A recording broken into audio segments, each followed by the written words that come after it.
Dobro jutro. Dobro je tebi. Kako si spala? Pa v redu. V redu. Sploh ne vem, kako sem se spala res. Tako sem bila zmatrana. Šla sva sam spat. Sam spat. Med pogovorom sem ti kar zaspala. Nisem mogla več sem tako. Prvo je rekla, da bo mogel spati v svoji sobi, pol pa čez nekaj časa je pa prišla do mene, da se hoče pogovoriti, da ni hotela, da sem sam tam, cel žalosten. Pa sva se pa na koncu skupaj spodila. Jaz sem že zdaj lačen. Moram nekaj pojesti. Če kaj zajtrka. Pa ne vem, koliko je ura sploh. Ne vem, nimam ure. Imam sam prsten.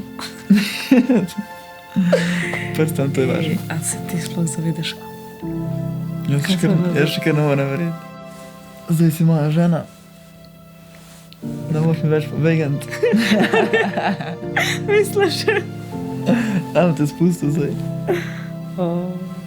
Po eni strani mi je vse to zabavno, ali tako ono, ko sem ga zagledala, a je to res, kaj se vse dogaja? Tle bi lahko zdaj s tabo ležal, cel life. A lahko še kaj lepšega, kot pa, da se zbudiš s svojo ženo. Kaj poznaš en dan? To je res, ja. V bistvu ene par ur. Kaj misliš, kaj nas še čaka? Da vse sploh ni važno. Važno, da sem videl skupaj, pa da sem malo dober. Ja, sej pa.